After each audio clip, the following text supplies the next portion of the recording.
नमस्कार दोस्तों, मैं हूं अनूप श्रीवास्तव और आप देख रहे हैं यूपी न्यूज़। दोस्तों, यूपी का चुनाव खत्म हो गया है, विधानसभा का चुनाव खत्म हो गया है और सारी पार्टियां अपनी मीमांसा करने में जुट गई हैं और उन्होंने आखिरकार कर भी लिया है कि किसकी कहां कमी रह गई और बीजेपी की जीत के मायने क्या हैं। आपको याद हो, इलेक्शन से पहले मैंने आपको एक इंटरव्यू दिखाया था बाबू सिंह कुशवाहा का। बाबू सिंह कुशवाहा ने एक बनाया था, मंच बनाया था और वो ओवैसी के साथ मिलकर चुनाव लड़े थे। हालांकि चुनाव में उनको बहुत ज़्यादा सफलता नहीं मिली और उस चुनाव का नतीजे पर इनका क्या कहना है, क्या सुनना है। मेरे साथ मौजूद हैं इस वक्त बाबू सिंह कुशवाहा जी। बाबू सिंह कुशवाहा जी, आपका स्वागत है यूपी न्यूज़ में। बहुत बहुत धन्यवाद। बाबू सिंह जी, चुनाव बीते काफ़ी समय हो गया। चुनाव की समीक्षा आप लोगों ने की होगी, क्या निकला, क्या क्या वजह लगी आपको? देखिए, चुनाव की समीक्षा हम लोगों ने तुरंत ही कर ली थी और हम लोगों ने अपने साथियों के साथ, पूरे प्रदेश के कार्यकर्ताओं के साथ बैठक की थी और जो हम लोगों ने भागीदारी परिवर्तन मोर्चा बनाया था, तो उसके अंदर जितने घटक दल हैं उनके साथ भी बैठ करके हम लोगों ने पूरी समीक्षा कर ली थी। देखिए, ये चुनाव दो ध्रुवों में बट गया, एक तरफ बीजेपी और एक तरफ बीजेपी के विरोधी, सपा अलायंस और बीजेपी अलायंस। इन दो ध्रुवों में बट करके बड़ी बड़ी पार्टी रही, कांग्रेस है, बीएसपी है, हमारा भी है, सब धराशायी हो गए। तो ध्रुवीकरण हो गया एक तरह से। लेकिन हम उस रिजल्ट से हताश और निराश नहीं हैं। हम लोग अपनी तैयारी मार्च से ही शुरू कर दिए हैं और आगे नगर निगम और नगर पालिका के चुनाव हैं, उसमें हम पूरी तैयारी के साथ लगे हुए हैं। और मध्य प्रदेश के साथ जो और राज्यों का चुनाव होने वाला है विधानसभा का, उसमें भी हमारी पार्टी मजबूती के साथ लड़ेगी। हम मध्य प्रदेश में पिछली बार भी लड़े थे 40-45 सीटें। इस बार हम कोशिश है कि ज़्यादा से ज़्यादा सीटों में हम लड़ें। तो तैयारी हमारी चल रही है और जो हमारा नारा है कि जिसकी जितनी संख्या भारी उसकी उतनी हिस्सेदारी, वो हम लोगों तक पहुंचा रहे हैं। विधानसभा चुनाव में हम बहुत अच्छे ढंग से नहीं पहुंचा पाए, चाहे वो किसानों की बात रही हो, चाहे मजदूरों की रही हो, चाहे बेरोजगार बच्चों की रही हो, वो चीज़ें हम नहीं समझा पाए। लेकिन चुनाव के बाद लोग उस बात को समझ रहे हैं कि लोगों ने कहाँ गलती की है। आजमगढ़ में अभी एक मौर्य परिवार है, चुनाव के बीच में उनकी पति पत्नी की हत्या कर दी गई।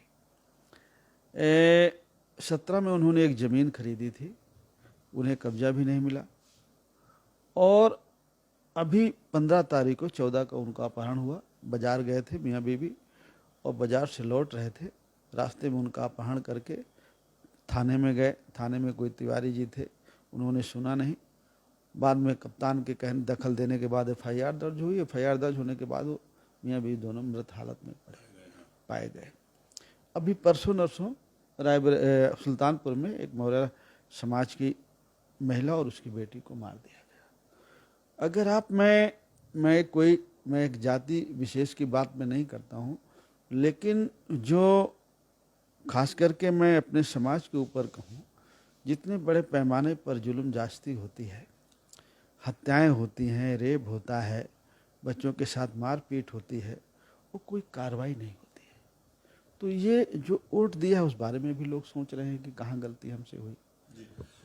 अगर मैं आपसे कहूँ, सबका एनालिसिस था, चाहे वो चुनावी पंडित हों या पत्रकार हों या किसी भी, कि बीजेपी की 100 से ज़्यादा सीटें कम हो रही हैं। सबका एक अनुमान था, यहाँ तक कि बीजेपी के धुर समर्थकों को भी इस जो विजय हासिल हुई है बीजेपी को, इसकी उम्मीद नहीं थी। तो ये बदलाव, ये मतलब अचानक से कैसे आपको लगा, कि जबकि ये लग रहा था कि अखिलेश इस बार काफ़ी मजबूती से चुनाव लड़ रहे हैं? देखिए, बीजेपी तो कुछ कम जीती, लेकिन बीजेपी और कम जीतती। बीजेपी गवर्नमेंट नहीं बना पाती, लेकिन बीजेपी की जीतने का कारण है समाजवादी पार्टी। और जब जब समाजवादी पार्टी लड़ाई में रहेगी, मेरा ऐसा मानना है कि भारतीय जनता पार्टी जीतेगी।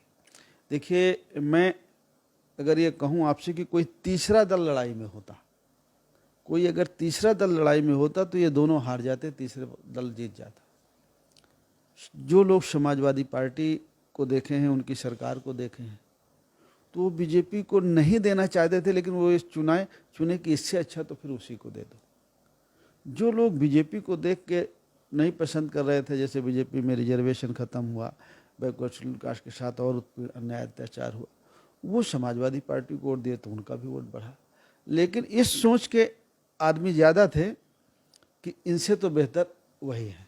इसलिए जैसे मैं आपको एक विधानसभा की घटना बताऊं, आपने सुना होगा उसको, कि बीजेपी के उप मुख्यमंत्री ने एक बात कही कि भाई आप सफाई से लेके थोड़ी बनाए हैं आप।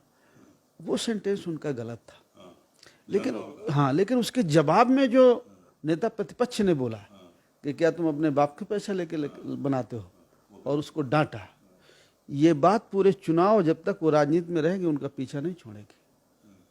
हाँ, आप जब विधानसभा में वो मुख्यमंत्री के साथ ऐसे डांट रहे हैं और धमका रहे हैं, उसको व्यवहार कर रहे हैं, तो लोगों का उस दिन के बाद से लोगों की प्रतिक्रिया थी कि हमारा फैसला सही था।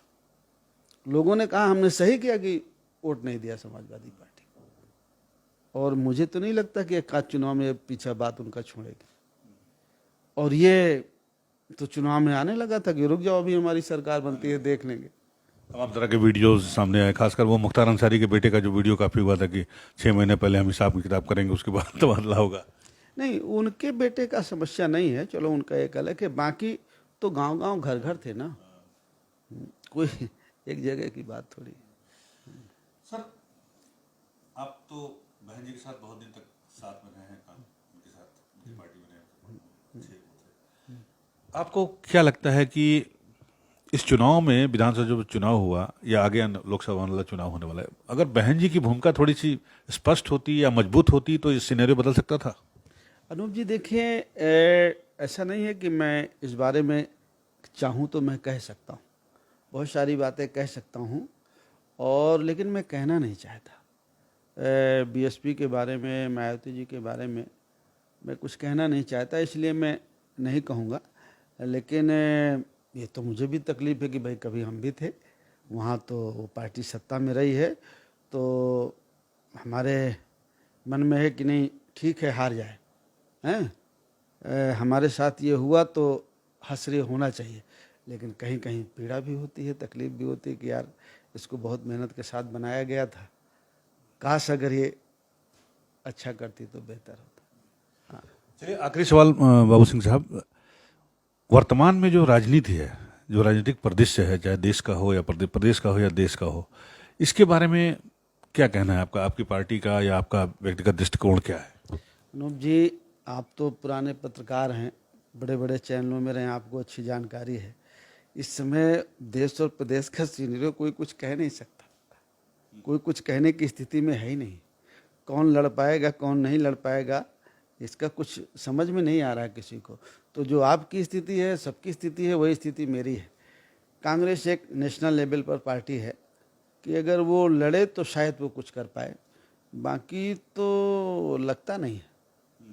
कोई दूर दूर तक दिखता नहीं जो बीजेपी को टक्कर दे। हाँ, देखिए टक्कर तो जनता ही देती है। जिस दिन जनता को सारी बातें समझ में आ जाएंगी, पेट्रोल की कीमत, डीजल की कीमत, गैस की कीमत, एजुकेशन के बारे में, बेरोजगारी के बारे में, तो समझ में आ जाएगा। अभी तो लोगों को लगता है कि भाई ठीक है, मंदिर बनी गया है, वहाँ पूजा कर लेंगे, संगम स्नान कर लेंगे, 5 किलो मिल ही जाता है, कॉलोनी मिल ही जाती है, गैस सिलेंडर मिल ही जाता है।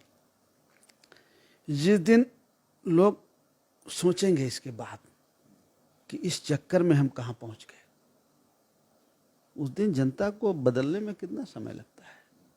और जनता जिस दिन बदलेगी उस दिन गवर्नमेंट 2.5 साल है चुनाव के कि 4 साल है ये नहीं देखेगी।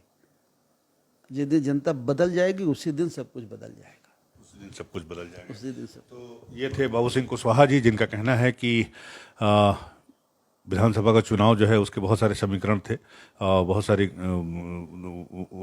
ध्रुवीकरण की वजह से जो है ये नतीजे सामने आए हैं। और आगे इनका कहना है कि आगे चलकर जनता को खुद जब इस बात का रियलाइजेशन होगा, उसे महसूस होगा कि क्या सही है और क्या गलत है, तो हो सकता है जो वर्तमान राजनीतिक परिदृश्य है उसमें एक बड़ा बदलाव देखने को मिले। Anoop Srivastava, UP news, Lucknow.